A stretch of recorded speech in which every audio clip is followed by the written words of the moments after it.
बांसुरी ना तो सोने की बनी है और ना ही रत्नों की, लेकिन इसके सुर सबका मन मोह लेते हैं। इसी तरह जब किसी इंसान की बातें और उसके काम सुंदर होते हैं तो उसे किसी बाहरी दिखावे की जरूरत नहीं होती। फिर बांसुरी की तरह वह भी भगवान को प्यारा होता है। जब बाल्टी कुएं में जाती है तो वह झुकती है, लेकिन झुकने के बाद वह भरकर बाहर आती है। नमस्कार दोस्तों, आपका हमारे अकेला दांव मोटिवेशनल यूट्यूब चैनल पर स्वागत है।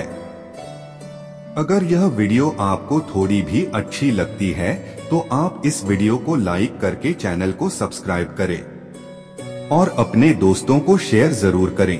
अगर बुरे लोग समझाने मात्र से समझ जाते तो बांसुरी वाले श्री कृष्णा कभी महाभारत नहीं होने देते। जिंदगी भी कुछ ऐसी ही है, जो झुकता है वह कुछ ना कुछ लेकर जरूर उठता है। यही जिंदगी जीने का असली मतलब है। अगर आपको सफल होना है तो एक बात को अपने मन में अच्छे से बांध लो। भले ही आपके कदम लड़खड़ा जाएं, लेकिन आपकी जुबान कभी नहीं लड़खड़ा नहीं चाहिए। आपको अपने परिवार का मालिक नहीं बल्कि एक माली बनना चाहिए, जो सबकी देखभाल करता है लेकिन किसी पर अपनी हुकूमत नहीं चलाता। श्री कृष्ण कहते हैं कि आलसी इंसान कभी सफल नहीं हो सकता। जो लोग जिंदगी में आराम करना पसंद करते हैं और मेहनत नहीं करना चाहते, वह कैसे सफल होंगे। तो अगर आपको कुछ करना है तो आज से ही आलस्य को छोड़ दें। आपको कभी भी अपने काम को कल पर नहीं छोड़ना चाहिए, क्योंकि ऐसा इंसान समय को महत्व नहीं देता और उसे बर्बाद कर देता है। अंत में उसके पास कुछ करने के लिए समय ही नहीं बचता। दोस्तों जरा सोचिए, अगर आपका मोबाइल गलत पासवर्ड से नहीं खुलता तो जिंदगी को गलत तरीके से जीने से खुशी के दरवाजे कैसे खुलेंगे। दूसरों की जिंदगी में झांकने से कुछ नहीं मिलने वाला। मुझ पर भरोसा करो, तुम्हारी जिंदगी में भी बहुत कुछ है जो तुम्हारा इंतजार कर रहा है। अपनी जिंदगी में झांक कर देखो। श्री कृष्ण कहते हैं कि वह किसी की किस्मत के रचयिता नहीं है, इंसान अपनी खुद की किस्मत लिखता है। जो बीज तुम बोते हो वही फसल काटते हो, जो काम तुम करते हो उसी का फल तुम्हें मिलता है। शक मत करो। जब तुम भगवान से प्यार करते हो तो तुम हर चीज से प्यार करते हो। दुनिया का सबसे ताकतवर इंसान वह है जो धोखा खाने के बाद भी लोगों के साथ भलाई करना नहीं भूलता। श्री कृष्ण कहते हैं कभी भी सीधे इंसान के साथ धोखा मत करना, क्योंकि भगवान ऐसे इंसान को अलग तरीके से जवाब देते हैं। अगर तुम अपनी वर्तमान स्थिति से छुटकारा पाना चाहते हो तो अपनी मानसिक कमजोरी को दूर करो। मजबूत मन से ही बदलते हुए फैसले लिए जा सकते हैं। जिस इंसान में धैर्य की ताकत होती है उसकी ताकत से कोई मुकाबला नहीं कर सकता। गलत लोगों की जीत तभी तय होती है जब सही लोग चुप रह जाते हैं। और यह जरूरी भी नहीं है कि हर जगह हमें जवाब देना ही पड़े। कुछ चीजें हमें भगवान के हवाले कर देनी चाहिए, क्योंकि जब भगवान जवाब देते हैं तो पूरी दुनिया चुपचाप सुनती है। मन कभी सही सोचता है कभी गलत, क्योंकि आत्मा में भी प्यार की संस्कृति होती है और जिस संस्कृति का तुम ज्यादा इस्तेमाल करते हो वह तुम्हारा स्वभाव बन जाता है। अब यह तुम्हारी पसंद है, तुम प्यार चुनते हो या नफरत। नफरत में क्या है, प्यार के साथ जीने की कला सीखो, क्योंकि यह दुनिया ना तो तुम्हारा घर है और ना ही तुम्हारी मंजिल। भगवान कहते हैं मेरे लिए कोई नफरत करने वाला नहीं है, कोई प्यारा नहीं है, कोई दोस्त नहीं है, कोई दुश्मन नहीं है, ना कोई गरीब है ना कोई अमीर। बस वही लोग जो मुझे भक्ति से याद करते हैं। मैं उनके लिए हूँ। जो लोग खुद को जानते हैं वही जिंदगी में सफल होते हैं, लेकिन खुद पर विश्वास रखना बहुत जरूरी है। जो इंसान खुद पर विश्वास नहीं करता वह कभी सफल नहीं हो सकता। एक बार दानवीर कर्ण ने भगवान श्री कृष्ण से कहा है, कृष्ण जब मैं पैदा हुआ था मेरी माँ ने मुझे छोड़ दिया, इसमें मेरी क्या गलती थी।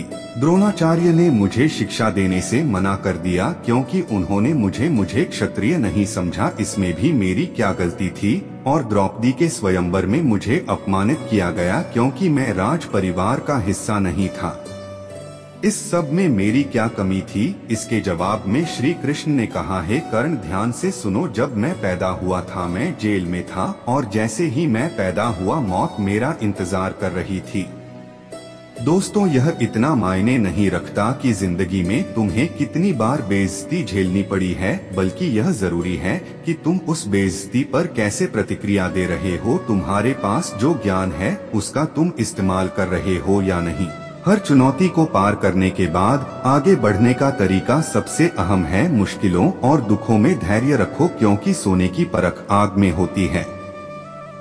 और किसी को भी यह नहीं सोचना चाहिए कि वह मुश्किलों और दुखों के कारण कुछ नहीं है। कभी यह मत सोचो कि तुम सब कुछ हो, हमेशा यह सोचो कि तुम कुछ हो जो बहुत कुछ कर सकता है।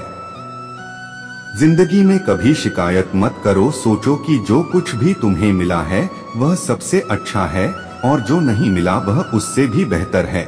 जब ऐसा सोचोगे तभी जिंदगी में सुकून मिलेगा। अगर तुम्हारी कोशिशें कम पड़ जाएं तो भगवान से और ज्यादा प्रार्थना करो और उनसे बातें करो, उनसे अपने दुखों से निकलने का रास्ता मांगो। भगवान तुम्हारी प्रार्थनाएं सुनते हैं।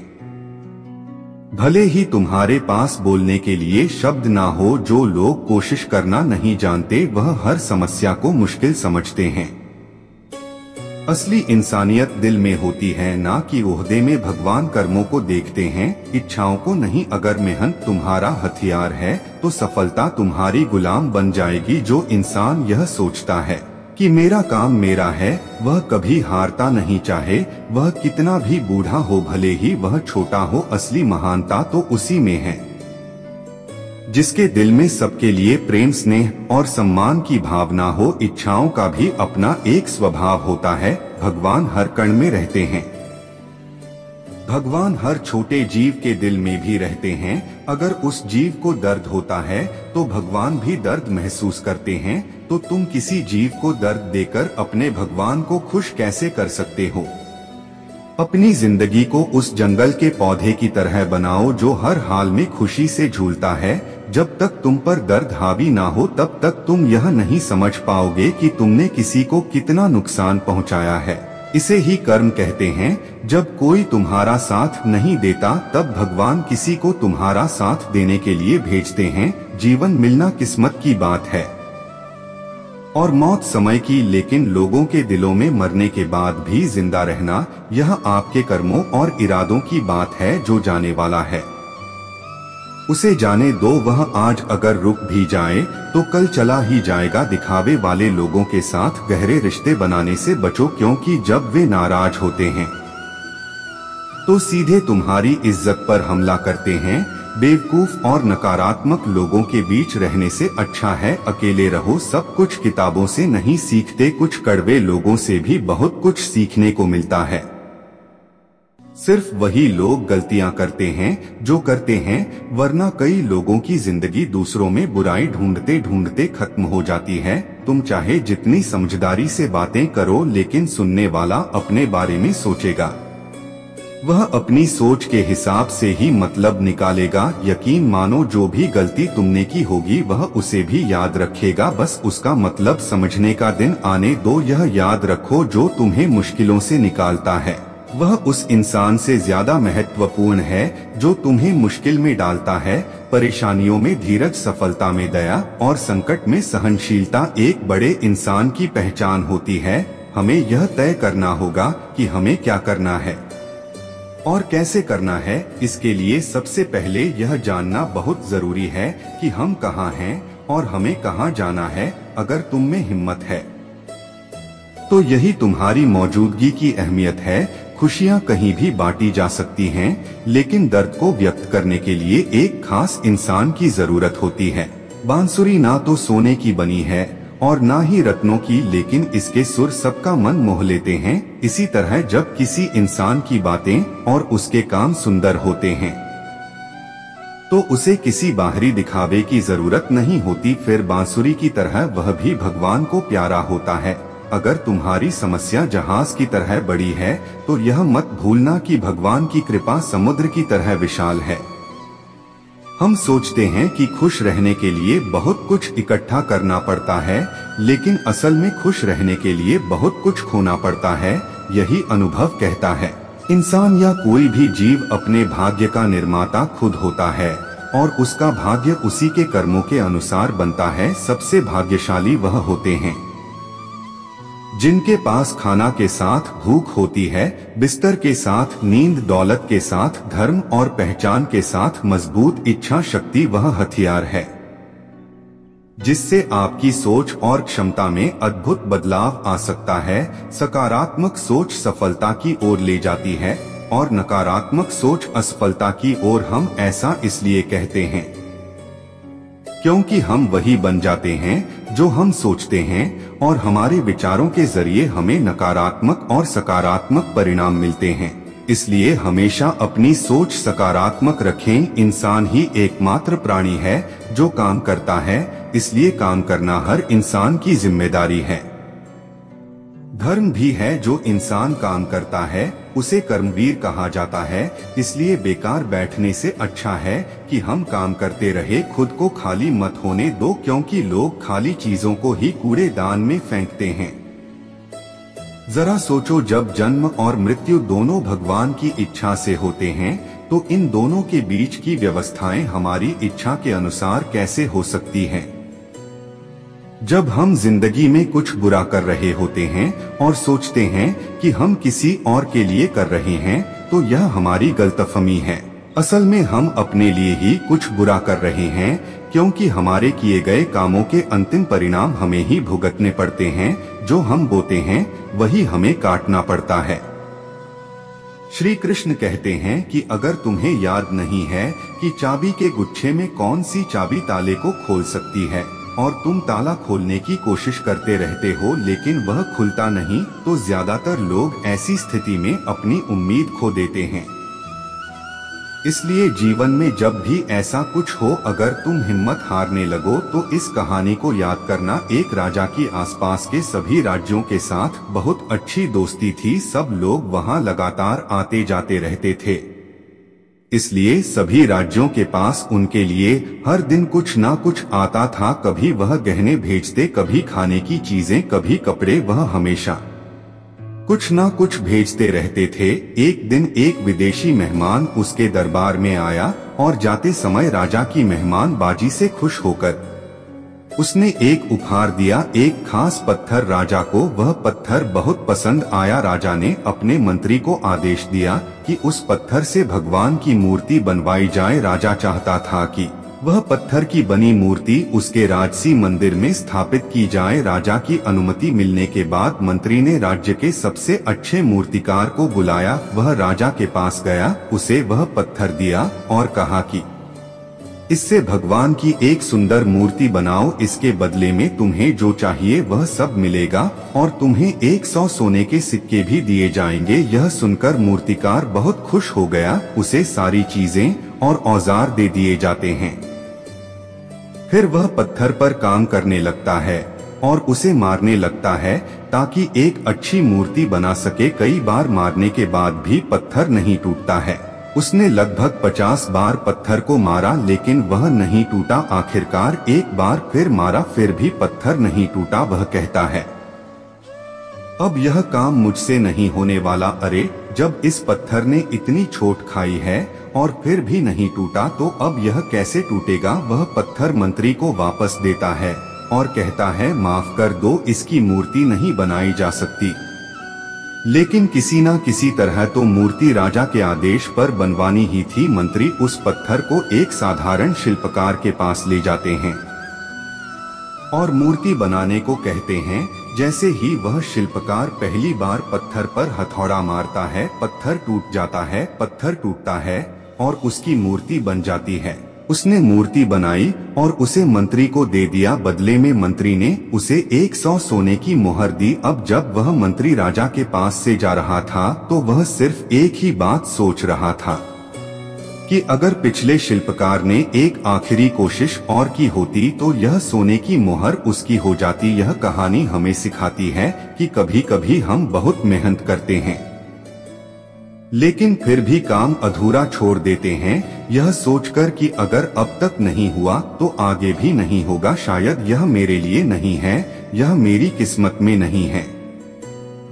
सिर्फ इतना ही नहीं, हम यह सोचते हैं कि हम यह नहीं कर पाएंगे, लेकिन सच तो यह है कि एक बार और कोशिश करनी पड़ती है। अब तुम्हें एक और दिन मेहनत करनी होगी, एक और दिन धैर्य रखना होगा। हो सकता है जब तुम उस काम को छोड़ने वाले हो तभी वह पूरा होने वाला हो। बिल्कुल अगली बार यह हो जाएगा, पर हम हार मान लेते हैं ताकि आपको आपके रिजल्ट मिले, ताकि आप सफल बने। अगर तुम रुक गए तो वह सोने के टुकड़े कोई और ले जाएगा। दोस्तों, अगर आप जिंदगी में मुश्किलों का सामना कर रहे हैं तो चिंता मत करो, क्योंकि वह चाहता है कि हम गुलाब की तरह खिले, तो हमें कांटों के साथ तालमेल बिठाने की कला सीखनी होगी। हमने कमल को देखा है, वह गंदगी में भी कितनी खूबसूरती से खिलता है। यही तो जिंदगी के साथ एडजस्टमेंट करने की कला है। मुस्कुराओ, जिंदगी बहुत खूबसूरत है। और मुस्कुराने की वजह यह है कि भगवान हमसे प्यार करते हैं। भगवान श्री कृष्ण ने अर्जुन को गीता का ज्ञान दिया, वह संदेश पूरे मानवता के लिए उपयोगी है। भगवान श्री कृष्ण कहते हैं कि जो आज तुम्हारा है वह कल किसी और का था और कल फिर किसी और का होगा। इसलिए संपत्ति और चीजों से लगाव मत करो, यह तुम्हारी नहीं है। मौत के बाद यह सब यहीं रह जाएंगे। अगर कुछ कमाना है तो परिवार का प्यार और स्नेह कमाओ, जो हमेशा तुम्हारे साथ रहेगा। यह माता पिता और गुरु का कर्तव्य है कि वे शिष्य या बेटे को ज्ञान दें, लेकिन केवल ज्ञान से कुछ नहीं मिलता जब तक कि उसमें समझदारी और बुद्धि ना हो। ज्ञान केवल निष्क्रियता या विनाश की ओर ले जाता है। इसलिए ज्ञान के साथ साथ समझ भी जरूरी है। यह जरूरी है कि हम ज्ञान और अच्छे मूल्यों को बांटे। हमने कई ऐसे लोगों को देखा है जो समझदार होते हैं, लेकिन या तो वह बहुत विनम्र होते हैं, या फिर शरारती होते हैं, या फिर अपने ज्ञान में अकेले जंगल में बैठे होते हैं। इससे ना तो परिवार को फायदा होता है और ही समाज को। भगवान ने उनके साथ न्याय किया है जिन्होंने अपने लिए न्याय की मांग की। अगर तुम मांगने नहीं जाओगे तो तुम्हें नहीं मिलेगा, यह प्रकृति का नियम है। गुरु द्रोणाचार्य ने जरूर कर्ण और एकलव्य के साथ अन्याय किया, लेकिन आज की दुनिया अर्जुन को सबसे बेहतरीन धनुर्धर नहीं मानती, क्योंकि कर्ण और एकलव्य भी है। महाभारत हमें सिखाता है कि इंसाफ की रक्षा करना कितना जरूरी है, लेकिन यह भी एक कड़वी सच्चाई है कि इंसाफ सिर्फ ताकतवर लोगों के पास होता है। छिपे हुए रहस्यों को जानना एक इंसान का लक्ष्य होना चाहिए, क्योंकि केवल ज्ञान ही इंसान को बचाता है। दोस्तों, अगर तुम इमोशनल हो जाओ और किसी को अपनी जिंदगी की हालत बता दो तो लोग तुम्हें कमजोर समझेंगे। मौत तो सबको आनी है, फिर इसकी चिंता क्यों करें। कुछ लोग पहले मरेंगे और कुछ बाद में। भगवान श्री कृष्ण से कितना कुछ छूटा। पहले माँ छूटी, फिर पिता छूटे, यशोदा मैया और नंद बाबा मिले, फिर वह भी छूटे, सगे साथी छूटे, राधा भी छूटी, गोकुल छूटा, फिर मथुरा भी छूटा। श्री कृष्ण से जीवन भर कुछ ना कुछ छूटता ही रहा। अगर नहीं छूटा तो वह था उनका देवत्व, उनकी मुस्कान, उनकी सकारात्मकता। इतना सब होने के बाद भी भगवान श्री कृष्ण दुख के नहीं, उत्सव के प्रतीक है। सब कुछ छूटने पर भी कैसे खुश रहा जाता है, यह श्री कृष्ण से अच्छा और कोई नहीं सिखा सकता। दिल टूटने पर भी हंसना शायद जिंदा दिल्ली इसी को कहते हैं। ठोकर लगने पर भी मंजिल तक भटकना शायद तलाश इसी को कहते हैं। किसी को चाहकर भी ना पाना शायद चाहत इसी को कहते हैं। टूटे खंडहर में बिना तेल के दिए जलाना शायद उम्मीद इसी को कहते हैं। गिर जाने पर भी फिर से खड़ा होना शायद हिम्मत इसी को कहते हैं। और इसी उम्मीद, हिम्मत, चाहत और तलाश शायद जिंदगी इसी को कहते हैं। दरवाजे पर लिखा था, आज मैं बहुत दुखी हूँ, कोई भी मेरे पास मत आना। सच्चा दोस्त अंदर आया और बोला, मुझे पढ़ना नहीं आता। और मक्खन से महंगा घी है, किंतु इन चारों का रंग एक ही है, सफेद। इसका अर्थ यह हुआ कि बार बार दुख और संकट आने पर भी जो अपना रंग नहीं बदलता, समाज में उसका मूल्य बढ़ जाता है। जीने के लिए चलते रहना जरूरी है, ना कि बहुत तेज भागते रहना। भागने वाले थक जाते हैं, रुक जाते हैं, लेकिन चलने वाले चलते जाते हैं।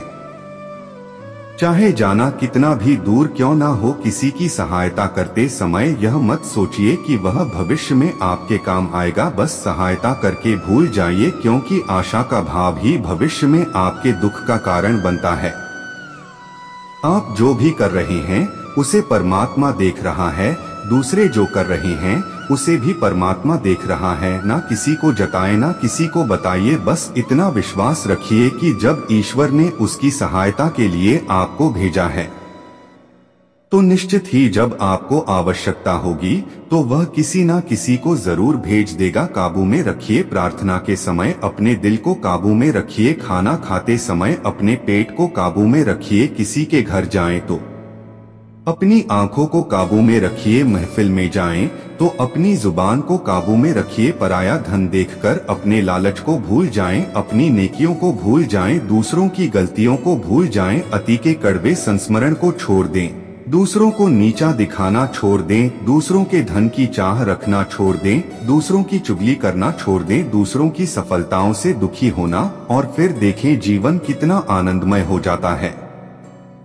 दोस्तों, इस दुनिया में बिना किसी वजह के कुछ भी अच्छा या बुरा नहीं होता। एक समय की बात है, एक गांव में एक गरीब औरत रहती थी। जब उसके एक बच्चा हुआ तो वह पूरी तरह से स्वस्थ था, लेकिन एक बार किसी हादसे की वजह से उस बच्चे की एक उंगली कट गई। वह बहुत दुखी हुई कि मेरे बच्चे के साथ ऐसा क्यों हुआ। वह हमेशा भगवान से शिकायत करती रहती थी कि मुझे नहीं पता भगवान को मुझसे क्या दुश्मनी है कि उसने मेरे बच्चे की उंगली काट दी। एक दिन एक चालाक दानव उस गांव में एक साधु का भेष रखकर आया। वह अपनी शक्ति बढ़ाने के लिए कई बच्चों की बलि चढ़ाता था। उसने इस बच्चे को भी देखा और उसे उठाकर ले गया, लेकिन जैसे ही उसने उसका बलिदान देना शुरू किया, उसे अपने गुरु की बात याद आई कि किसी भी बच्चे का बलिदान तभी किया जा सकता है जब उसके सारे अंग सही सलामत हो, और उसे मजबूरन उस बच्चे को घर वापस भेजना पड़ा। जब उसकी माँ ने अपने बच्चों को सुर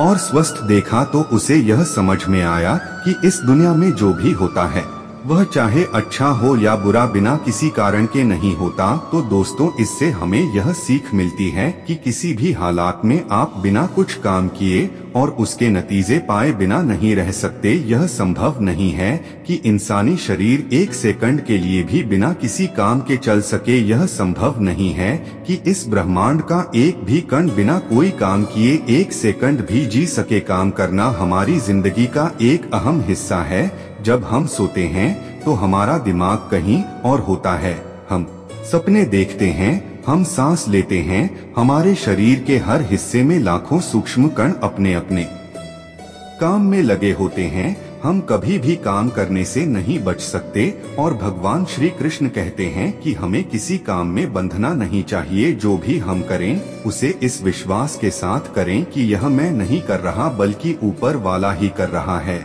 मैं सिर्फ एक कारण हूँ, यह काम मैं नहीं कर रहा हूँ, यह मेरे द्वारा नहीं हो रहा है। जब हमारी सोच इस स्तर की होगी तो हम कभी भी दुख नहीं पाएंगे, कभी भी उदास नहीं होंगे।